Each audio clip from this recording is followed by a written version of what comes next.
북한이 발사체를 쏜 지 사흘 만에 한미 정상이 어젯밤 전화통화를 가졌습니다. 두 정상은 가능한 빨리 비핵화 협상을 재개하기 위한 방안 등을 논의했습니다. 3기 신도시로 경기도 고양시 창릉과 부천시 대장 등이 추가로 지정돼 주택 11만 호가 건설됩니다. 이번 발표로 3기 신도시의 큰 그림이 확정됐습니다. 미중 무역 협상에 대한 불확실성이 커지면서 뉴욕과 유럽 증시가 일제히 급락했습니다. 미중 고위급 회담은 현지 시간으로 내일부터 이틀 동안 워싱턴에서 열립니다.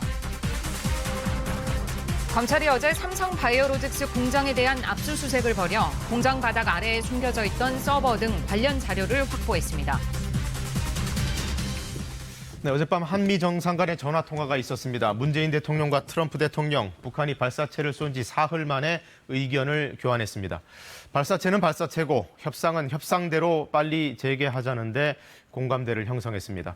이 트럼프 대통령도 북한에 대한 압박보다는 유화책을 언급했는데요. 한국의 식량 지원 조치가 이 시점에서 매우 긍정적일 것 같다라면서 적극적인 지지 입장을 밝혔습니다. 보도에 이병도 기자입니다.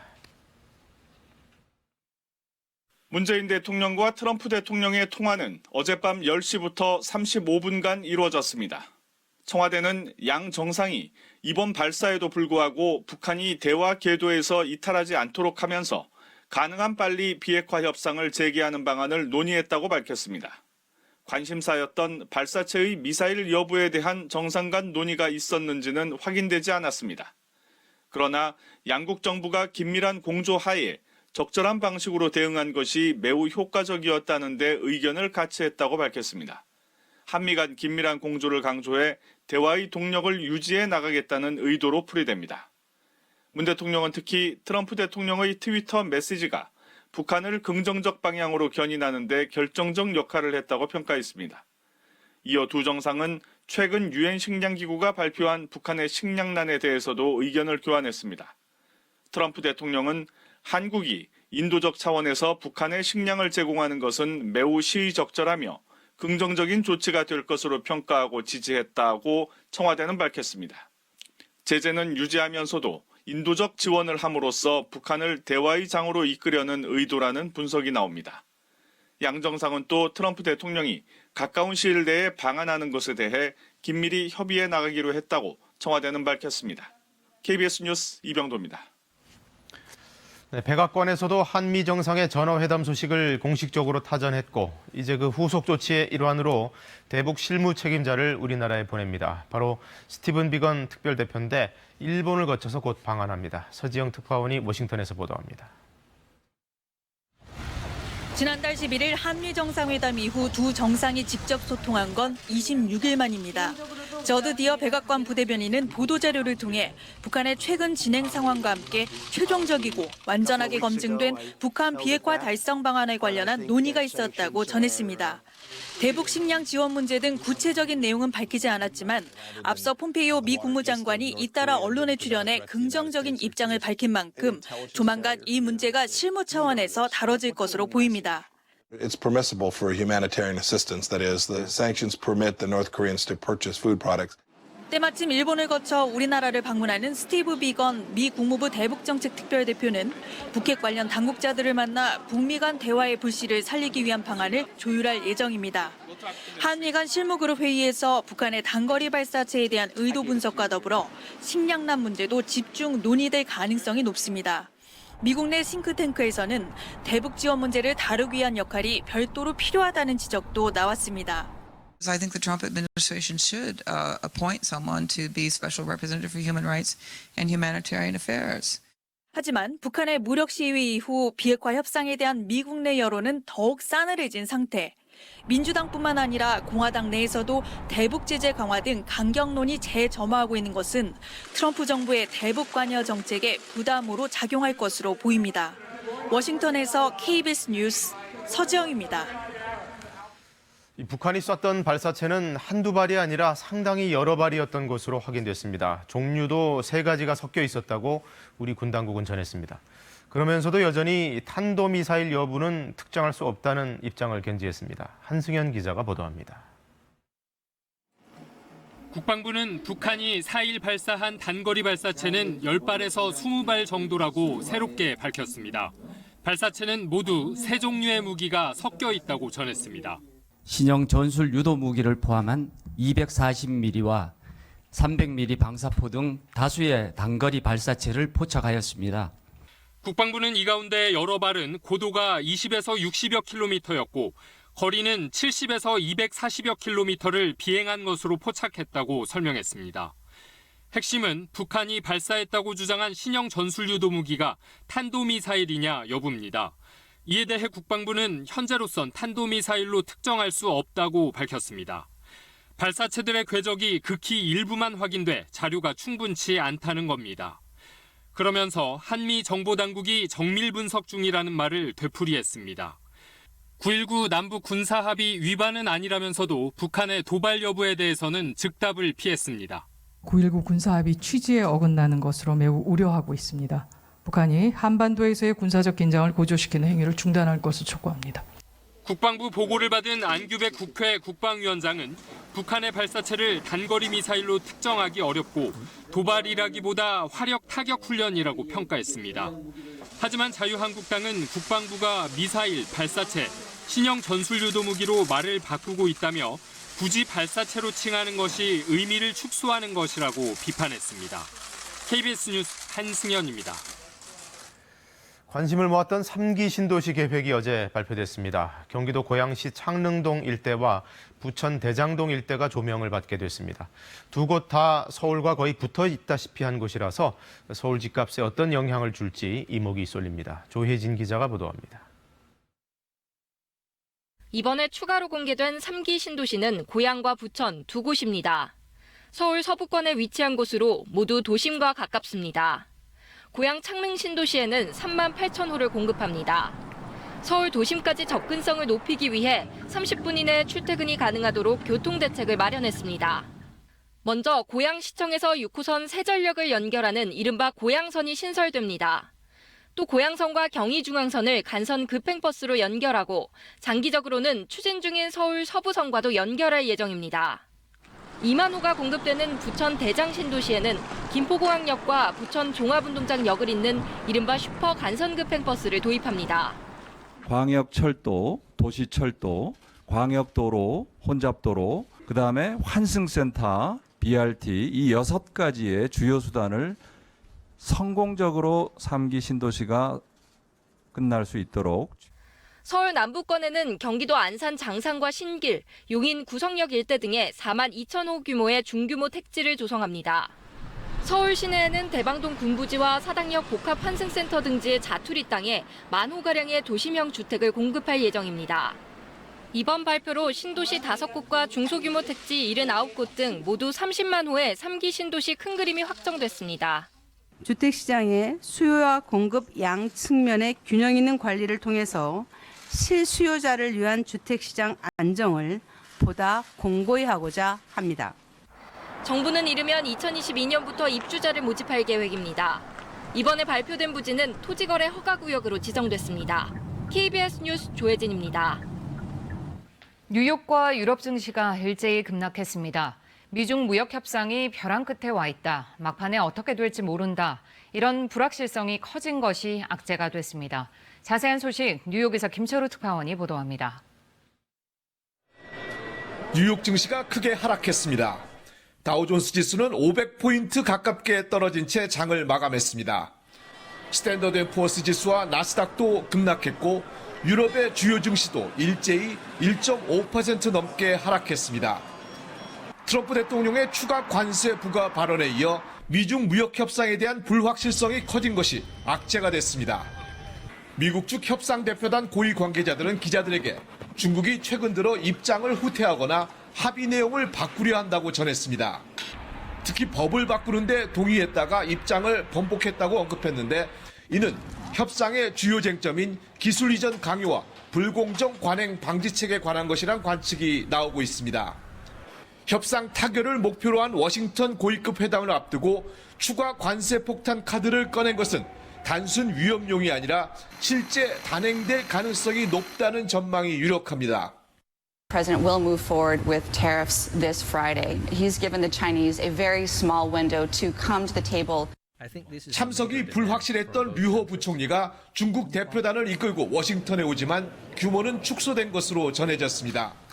당초 8일부터 시작될 예정이었던 고위급 협상은 하루 미뤄져 9일부터 이틀간 열립니다. 미국과 중국이 벼랑 끝 무역 협상에 들어가는 가운데 미 CNBC 방송은 뉴욕 월가의 투자은행들이 고객들에게 최악의 시나리오에 대비할 것을 경고했다는 소식을 보도했습니다. 뉴욕에서 KBS 뉴스 김철우입니다. 검찰이 어제 삼성 바이오로직스를 찾아가 공장 바닥을 뜯어내고 그 속에 있던 회사 서버와 노트북 등을 압수했습니다.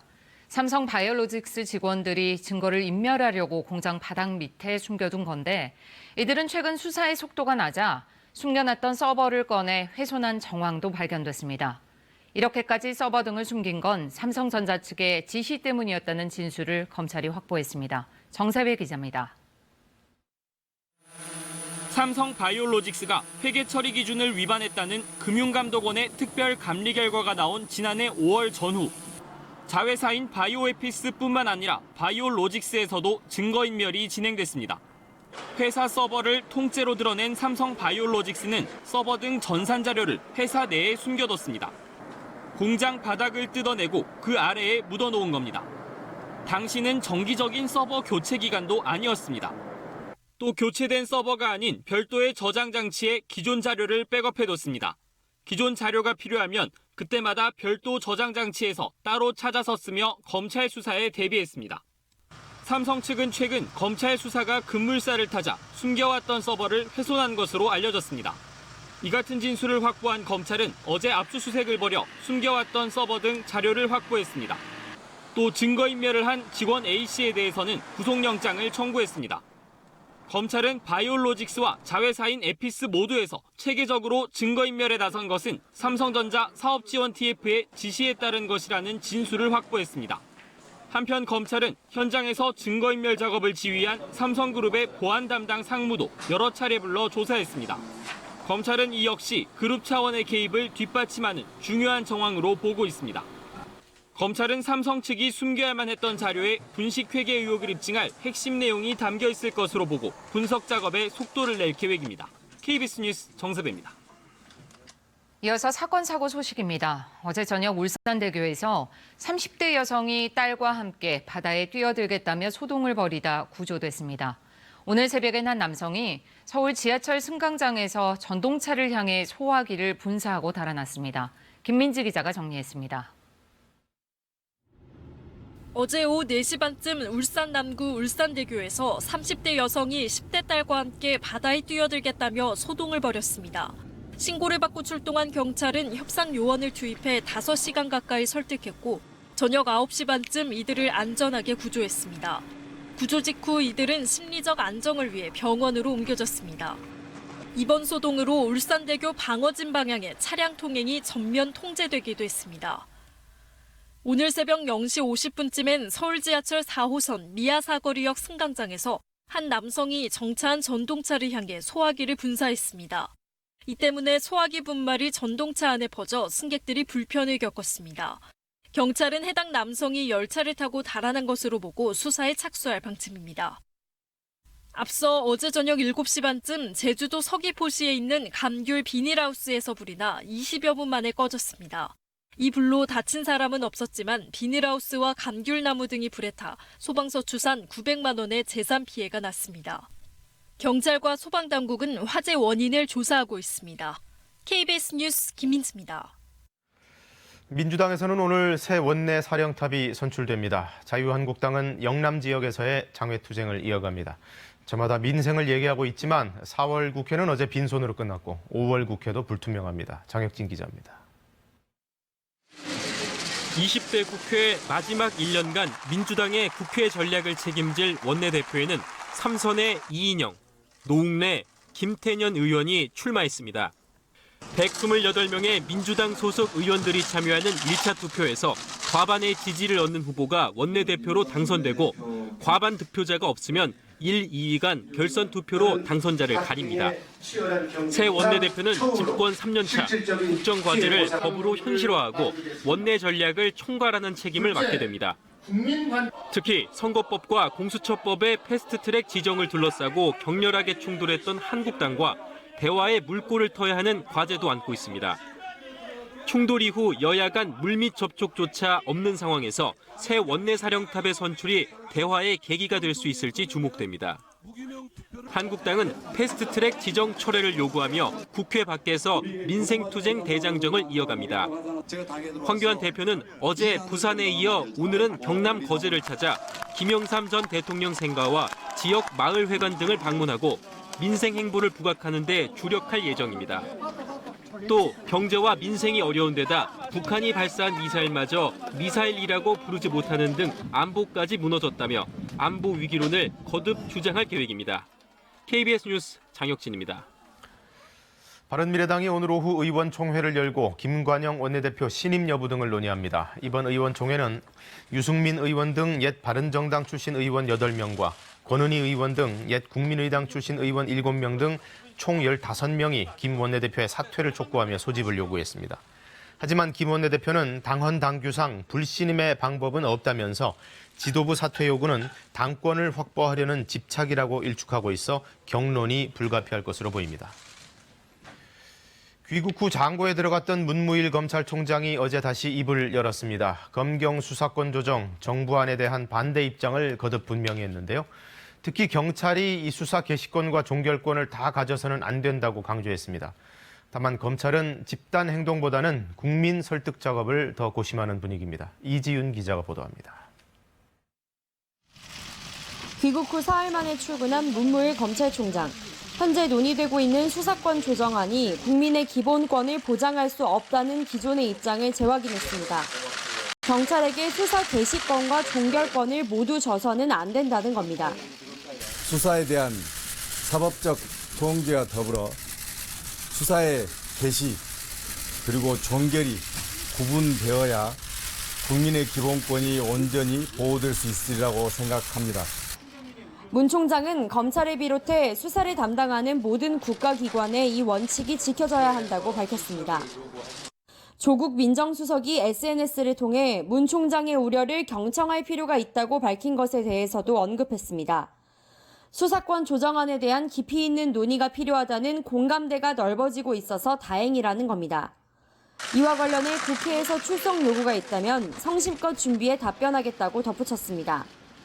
아무쪼록 공론의 장이 마련되어 오로지 국민을 위한 법안이 충실하게 논의되기를 기대합니다.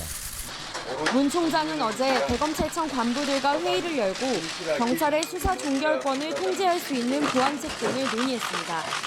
다만 검사장 회의 등 여론을 악화시킬 수 있는 단체 행동은 하지 않겠다는 입장입니다.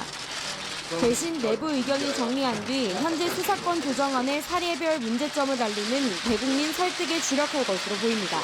KBS 뉴스 이지윤입니다. 어제 오후 마을버스에 올라타 다짜고짜 흉기로 운전기사를 위협한 대학생이 붙잡혔습니다. 이 대학생은 자신을 가르치는 교수에게도 가만두지 않겠다는 협박 문자를 보냈는데 대체 왜 이런 행동을 했는지 아직 뚜렷한 동기가 나오지 않고 있습니다. 박영민 기자입니다. 군복을 입은 한 남성이 버스에 올라타더니 버스기사를 때릴 것처럼 위협합니다. 잠시 뒤 이번엔 흉기를 들고 휘두릅니다.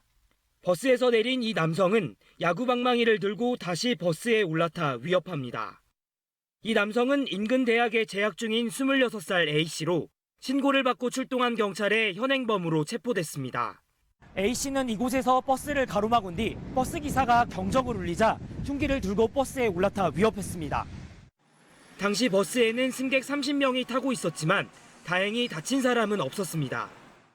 여기 상황부서는 위협했다니까요. 손으로 이렇게 헛떡하려고? 네, 여기 이렇게 안에 차고.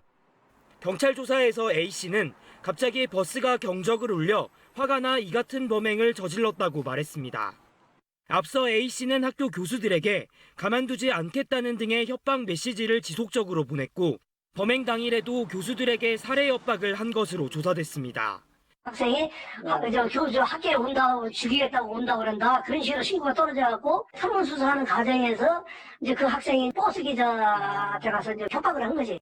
경찰은 A씨가 평소 정신질환을 앓고 있었다는 가족들의 진술을 토대로 정확한 범행 동기를 조사한 뒤 A씨를 응급 입원 조치했습니다. KBS 뉴스 박영민입니다. 오늘도 큰 일교차에 주의를 하셔야겠습니다. 한낮 기온이 크게 오르겠는데요. 서울의 낮 기온 21도, 대구 25도까지 오르겠고 임실의 일교차는 20도 이상으로 크게 벌어지겠습니다. 건강관리 잘해주셔야겠습니다. 건조한 대기 상태가 이어지고 있는 가운데 건조특보가 조금 더 확대 강화됐는데요. 강원 산간과 영동 지역을 중심으로는 건조경보까지 내려졌고 그 밖에 대부분 지역에 건조주의보가 발효 중인 상태입니다. 특히나 강원 산간과 영동 지역을 중심으로 아주 강한 바람이 불 것으로 예상되는 만큼 화재 사고 주의하셔야겠습니다. 대기 확산이 원활해서 오늘도 전국의 미세먼지 농도는 좋음에서 보통 수준 예상되고요. 산간과 해안가를 중심으로 강한 바람이 부는 곳도 많겠습니다. 현재 기온은 춘천 7.8도, 전주 8.8도, 대구 11.1도 등으로 10도 안팎의 기온 분포 보이고 있고 낮 기온 어제와 비슷하거나 조금 더 올라서 강릉 26도, 대구 25도, 춘천 24도, 대전 23도까지 오르겠습니다. 물결은 동해상을 중심으로 최고 3m로 높게 일겠고 그 밖의 이상의 물결은 잔잔하게 일겠습니다. 주말을 넘어 다음 주 초반까지 별다른 비 소식이 나와 있지 않습니다. 계속해서 건조한 대기 상태가 이어질 것으로 예상되고요. 이번 주 후반 들어서는 25도 이상의 한낮 기온 모이면서 다소 덥겠습니다. 날씨였습니다. 의붓딸을 살해하고 유기한 양아버지가 검찰로 송치되면서 입을 열었습니다. 김혜린 기자가 보도합니다. 의붓딸을 살해하고 유기한 혐의로 구속된 31살 김모 씨가 모자와 마스크로 얼굴을 가린 채 경찰서를 빠져나옵니다. 딸에게 한 말씀만 해주세요. 미안하다. 정말 미안하고 죄송합니다. 김 씨는 혐의를 인정하냐는 질문에는 답변 대신 고개를 끄덕였습니다. 혐의를 인정하신가요? 경찰은 김 씨가 숨진 딸이 자신을 성범죄 혐의로 신고한 것에 대한 보복으로 범행을 저지른 사실을 시인했다고 밝혔습니다. 이 때문에 김 씨는 당초 살인 혐의보다 처벌이 더 무거운 특가법상 보복살인으로 혐의가 변경되고 사체 유기 혐의 등이 적용돼 검찰에 송치됐습니다. 또 별도로 수사 중이던 의붓딸에 대한 성범죄 혐의도 대부분 사실로 밝혀지면서 함께 검찰에 넘겨졌습니다. 하지만 구속영장이 한 차례 기각된 친모 39살 유모 씨의 범행 공모 여부를 밝힐 수 있을지는 여전히 미지수입니다. 유 씨가 남편이 무서워서 범행을 말리지 못한 것이라고 주장하고 있기 때문입니다. 지금 정황으로도 우리는 충분하다고 생각해서 영장을 선고를 했는데 그건 어쨌든 악질점을 받았으니까 그보다 더 고도의 가능성이 있는 정황을 찾는 게 경찰은 유 씨가 남편의 위협이나 강요가 아닌 자발적으로 범행에 가담했다는 것을 입증하는 데 수사력을 모을 계획입니다. KBS 뉴스 김혜린입니다. 라돈이 또 검출됐습니다. 전기 매트와 침구류 일부 제품에서 기준치 이상 나왔습니다. 예전에 검출됐던 제품들도 여전히 수거가 잘 안 되고 있고 라돈 사태는 이래저래 현재 진행형에 머물고 있습니다. 홍하경 기자입니다. 시중에 500여 개가 팔린 전기 매트입니다. 그런데 여기서 기준치의 최고 9배가 넘는 라돈이 검출됐습니다. 안전기준은 연간 피폭선량인 1mSv. 그런데 삼풍산업이 제조한 전기 매트 5종류는 연간 피폭선량이 최고 9.2mSv를 넘은 겁니다. 주식회사 신양테크의 베개 한 종류에서도 기준치의 6배가 넘는 라돈이 검출됐습니다. 주식회사 실버리치가 만든 침구류 2종류에서는 무려 기준치의 최고 16배가 넘는 라돈이 나왔습니다. 원자력안전위원회는 이들 제품에 대해 수거 명령을 내렸습니다. 연락이 만약에 오면 이런 일이면 된다라고 오전에 연락받았고 지금은 그 문제되는 성분을 다 빼서 다시 리뉴얼해서 판매를 지금 하고 있어요. 수거된 제품은 판매된 1,900여 개 가운데 침구류 700여 개. 주식회사 시더스의 태국산 라텍스 매트리스는 기준치의 최고 5배를 초과한 라돈이 검출됐지만 회사가 파산해 판매 수량조차 파악이 안 됩니다. 지난해 5월부터 라돈이 검출돼 수거 명령이 내려진 침대 매트리스 등은 모두 17만 5천여 개. 그 가운데 10만 6천여 개, 60% 정도만 수거됐습니다. 과거에 판매된 제품들이 대다수고 업체도 굉장히 영세하고 자료 관리가 좀 쉽지 않은 부분이 있어요. 이미 수거된 제품들도 관련법이나 처리 방법이 정해지지 않아 비닐만 씌운 채 방치돼 있습니다. 빨라야 하반기에나 처리 방법이 마련될 예정입니다. 또 방사성 원료를 넣은 제품의 제조를 막는 관련법도 만들긴 했지만 7월에야 시행돼 그전까지 라돈 검출 제품은 계속 나올 수 있습니다. KBS 뉴스 홍화경입니다. 41명이 숨진 러시아 여객기 참사. 원인이 무엇인지 다각도로 조사가 이루어지고 있는데요. 기장의 오판이 이번 참사의 가장 결정적인 원인이라는 분석이 나왔습니다. 악천후 지역을 관통해 비행을 했고 그 바람에 기체가 낙뢰를 맞았는데도 긴급 조난 신호를 보내지 않아서 피해가 커졌다는 겁니다. 여기에 자기 짐을 챙기려고 일부 승객들이 통로를 막아서면서 승객들 탈출이 늦어졌다는 충격적인 보도까지 나왔습니다. 하송현 기자입니다. 러시아 RENTV가 공개한 사고 여객기 조종사와 공항 관제사 간 교신 내용입니다. 조종사는 팡팡 신호와 함께 비행기가 번개에 타고 있고 무선 통신이 두절돼 모스크바로 회항한다고 말합니다. 팡팡 신호는 항공기나 승객이 위험에 노출됐지만 항공기 운항에 심각한 위협이 없어 즉각적 도움이 필요하지 않은 상황을 뜻합니다. 회항한 뒤 비상 착륙을 시도하던 기장은 첫 번째 활주로 접근에 실패했다고 보고합니다. 이어 관제사가 어떤 도움이 필요하냐고 묻자 기장은 아니다, 모든 것은 정상이라고 답합니다. 그러면서 통신 문제로 자동 조종 시스템이 고장났다고 덧붙입니다. RENTV는 기장이 긴급 조난 신호인 메이데이를 보내지 않은 탓에 관제탑에서 활주로에 소방차나 구조팀을 미리 배치하는 등의 적절한 대비를 해놓지 않아 피해가 커졌다고 지적합니다. 러시아 유력 일간진 코메르산트는 기장이 천둥 번개가 치는 악천후 지역을 비행한 점을 첫 번째 실수로 꼽기도 했습니다. 또 일부 짐을 챙기려는 승객들이 통로를 막아 뒤편 승객들의 탈출이 지연돼 피해가 커졌다는 보도도 잇따랐습니다. 앞서 모스크바 현지 시간 5일 오후 6시쯤 78명을 태우고 북부 도시 무르만스크로 가려던 아에로플로트사 여객기가 비상 착륙하던 중 불길에 휩싸여 41명이 숨졌습니다. KBS 뉴스 하송현입니다. 로힝야족 학살 사건을 취재하다가 구속돼 징역 7년을 선고받은 취재기자들이 현지 시간 어제 전격 석방됐습니다. 로이터 통신 소속인 와론과 초소에우 기자는 윈 민트 마얀마 대통령의 사면 조치에 따라 양곤양 교도소에서 풀려났습니다. 이들은 엄지를 들어 보이고 손을 흔들며 석방을 지지해준 전 세계 모든 이들에게 감사의 인사를 전했습니다. 로이터 통신은 이들의 공로에 힘입어 지난주 퓰리처상의 국제보도 부문상을 받았습니다. 퍼레이드 행렬 속에 금빛 레이스로 화려하게 장식한 코끼리들이 등장했습니다. 등에 올라탄 조련사의 지시에 맞춰 성큼성큼 걷기도 하고 묵직한 다리를 들고 멈추기도 합니다. 태국 방콕에서 열린 마하 와찌랄롱콘 국왕 대관식에 이어 기념 행사로 펼쳐진 코끼리들의 행진입니다. 대관식을 축하하러 나온 시민들에게 코끼리들은 진귀한 볼거리를 선사했습니다. 영화 에비타로 잘 알려진 에바 페론으로 단장한 100여 명의 사람들이 아르헨티나의 수도 부에노스아이레스의 거리로 나섰습니다. 에바 페론 탄생 100주년을 기념하기 위한 거리 행진인데요.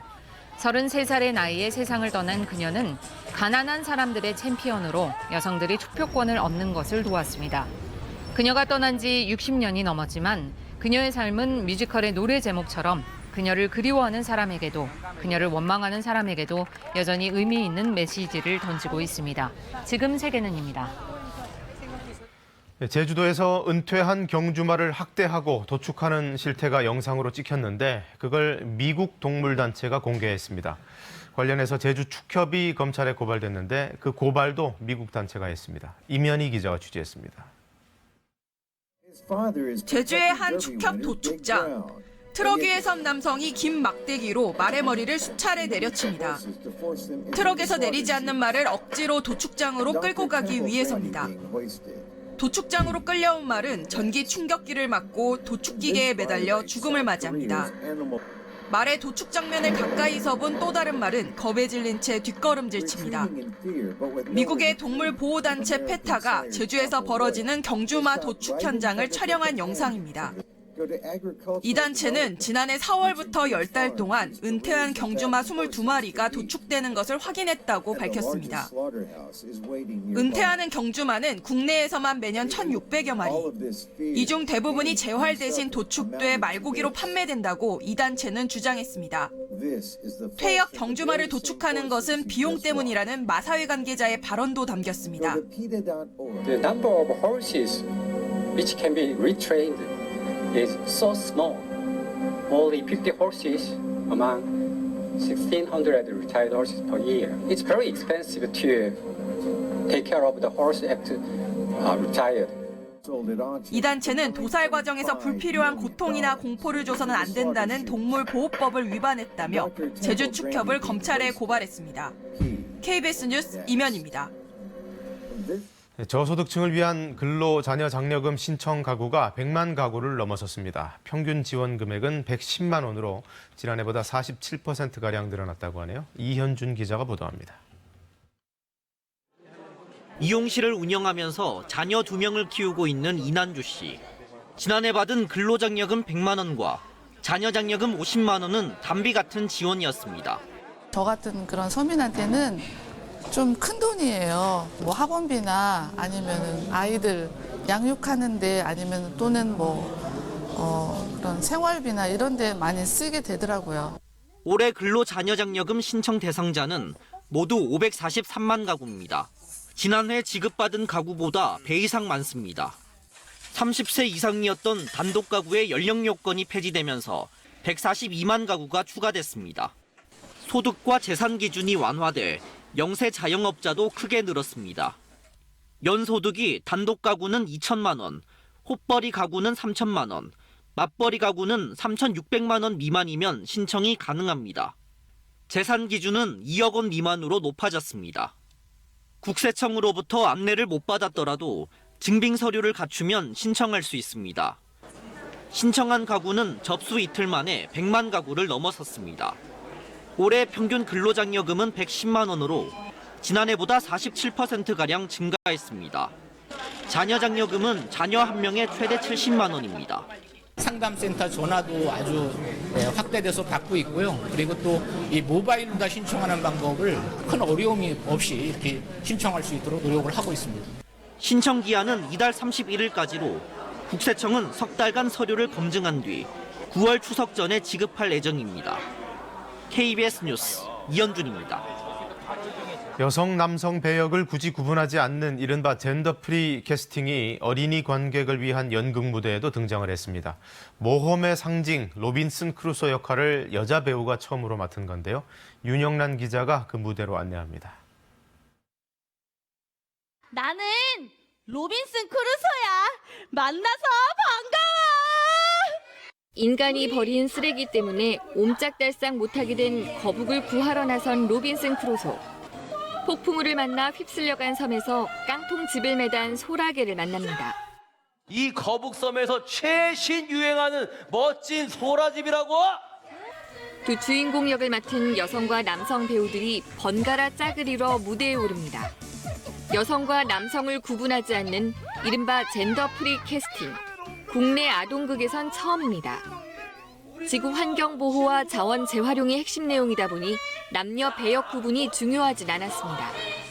처음에 리딩을 하는데 여자 배우도 읽어보고 남자 배우도 읽어보고 이렇게 다 해보는 과정에서 이거를 남녀가 같이 해도 문제가 없겠다. I am 박 박사, 진짜 박사 박 박사. 국립연구소 실험실 안에 과학자와 조교, 과학에 푹 빠진 어린이들까지 남성이 아닐까 싶은 역할들을 모두 여성 배우들이 맡았지만 어색함은 찾아볼 수 없습니다. 뇌를 절제해. Please stop. The Nobel Prize will be mine. 뻔한 배역 구분보다는 작품성과 풍부한 연기력으로 승부해 여러 상도 받았습니다. 여성은 세계 곳곳에서 다양한 역할들을 하면서 선전하고 있는데 그런 어떤 모습들을 어린이들에게 좀 더 능동적으로 보여줄 수 있는 기회가 될 거라고 생각합니다. 남성은 여성을, 여성은 남성을 이해하는 젠더 감수성을 키우려는 작은 노력이 무대의 변화를 이끌고 있습니다. KBS 뉴스 윤영란입니다.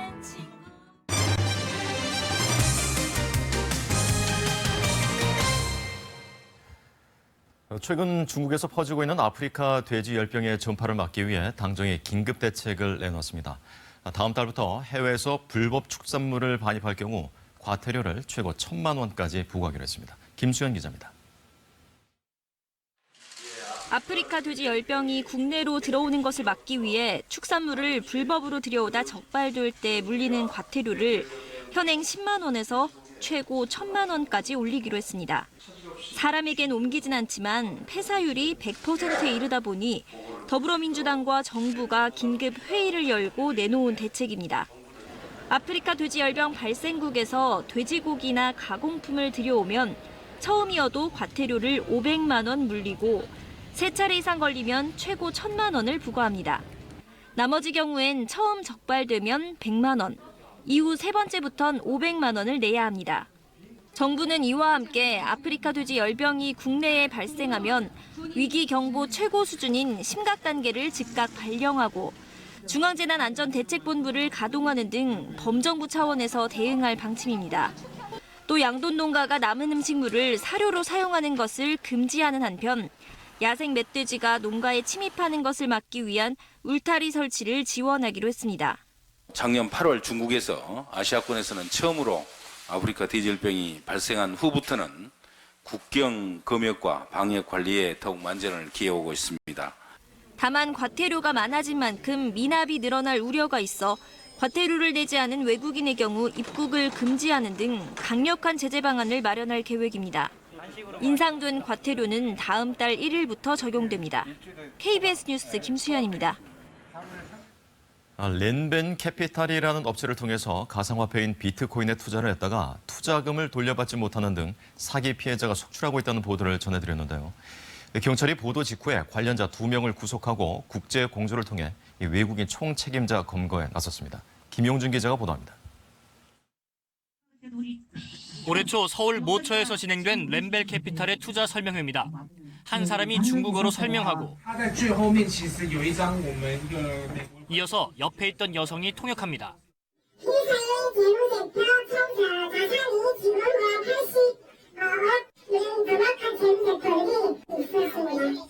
지난주 렌벨 캐피탈의 투자 사기 의혹을 추적한 KBS의 보도 직후인 지난 3일 경찰이 이 통역사 박모 씨를 체포해 구속했습니다.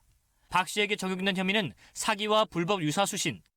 경찰은 박 씨가 단순 통역이 아니라 렌벨 캐피탈의 사업에 깊숙이 관여한 것으로 보고 있습니다. 박 씨는 광주의 한 신규 가상화폐 투자 행사장에 참석하던 중 붙잡혔습니다. 경찰은 이 행사장에서 연설을 한 싱가포르인 A씨에 대해서도 출국 금지 조치를 했습니다.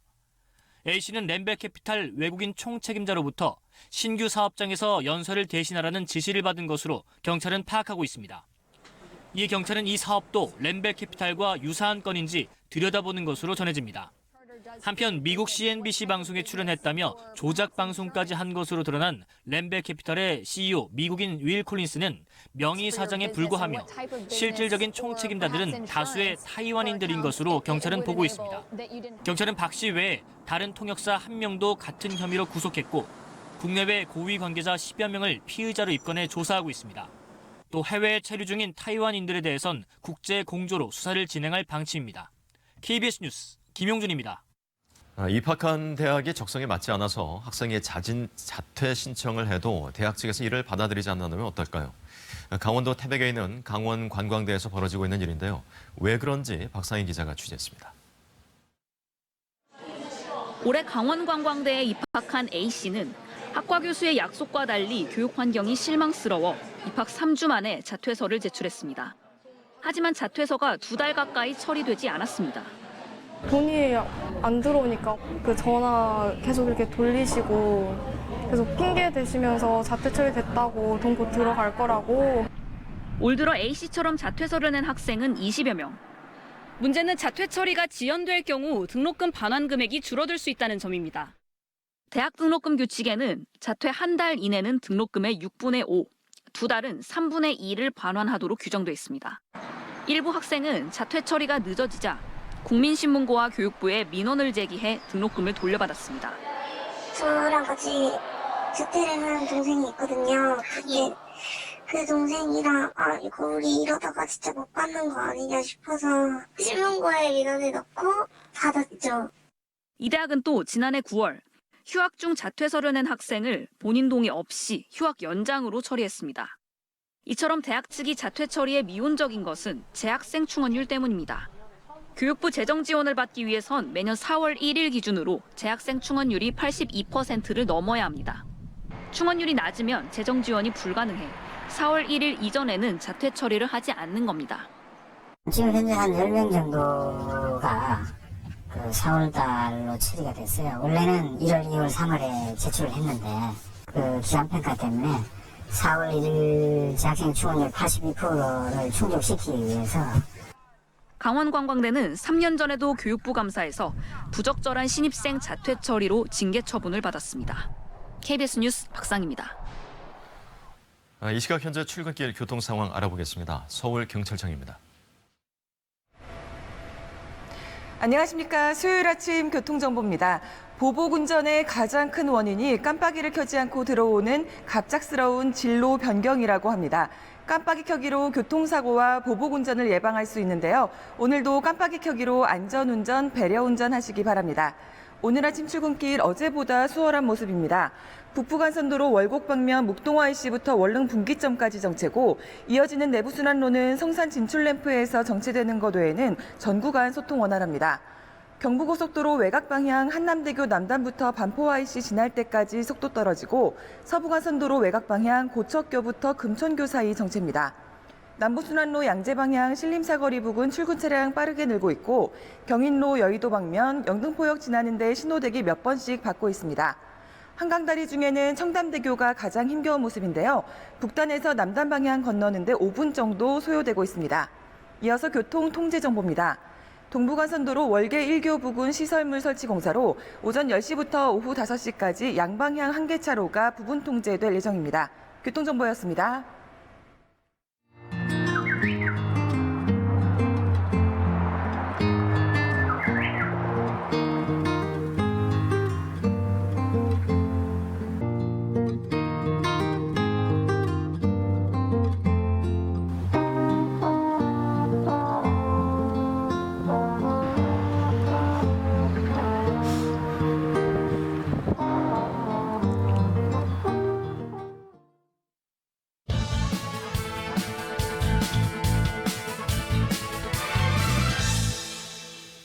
신도시 하면 먼저 떠오르는 부정적인 단어가 몇 개 있죠. 우선 배드타운입니다. 말 그대로 와서 잠만 잘 뿐인 곳이죠. 왜 그럴까요?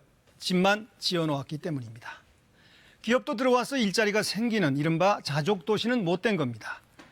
두 번째 부정적인 단어는 교통지옥입니다. 역시 집 짓는 데 신경 쓰다 보니까 직장 있는 곳으로 연결할 교통망은 놓친 겁니다. 기존 1기, 2기 신도시가 놓친 이 두 가지 뼈아픈 문제, 어제 3차 입지를 발표한 3기 신도시는 과연 극복했을까요? 어제 이 발표 장면 한번 보시죠. 국토부 장관이 관련 지자체장 등과 힘껏 양손을 맞잡고 있네요. 상당히 상징성이 큽니다. 이들은 3기 신도시의 교통과 자족성과 관련해 이해 당사자들이기 때문입니다. 장관은 특히 3기 신도시의 핵심 구상과 설계를 이들과 함께 했다면서 일자리, 즉 자족성과 교통을 3기 신도시의 핵심 구상으로 강조했습니다. 이런 그림만 보면 일단 좋아 보입니다. 관건은 실천이죠. 어제 발표로 구체화된 30만 3기 신도시, 이를 연결할 핵심 교통망인 GTX만 해도 3개 노선 가운데 2개 노선이 일러야 2026년쯤 개통 가능하지 않을까 추측되는 상황입니다. 반면에 3기 신도시의 중소규모 택지는 내년부터, 상당수는 2022년부터 분양이 된다고 한다면 간극이 큽니다. 이 밖에 각종 도로와 전철의 신설 확장, 그리고 광역버스 운행 체계 등을 계획에 딱 맞게 손보기가 쉬운 일은 아닙니다. 2기 신도시에서도 교통망과 자족도시에 대한 나름의 계획이 있었습니다. 그러나 2기 신도시의 상당수가 아직도 교통에 불편을 겪고 있습니다. 자족도시도 IT 업계가 들어선 판교 정도가 눈에 띌 뿐입니다. 그나마 비싼 강남에서 IT 기업들이 떠나는 이른바 IT 탈강남 현상 등이라는 평가도 있습니다. 어제 발표로 3기 신도시 그림의 마지막 퍼즐은 맞춰졌습니다. 교통망과 자족도시 완성이라는 3기 신도시 성패의 복잡한 퍼즐 맞추기는 이제부터 시작입니다. 뉴스 해설입니다. 북한이 발사체를 쏜 지 사흘 만에 한미 정상이 어젯밤 전화 통화를 가졌습니다. 두 정상은 가능한 빨리 비핵화 협상을 재개하기 위한 방안 등을 논의했습니다.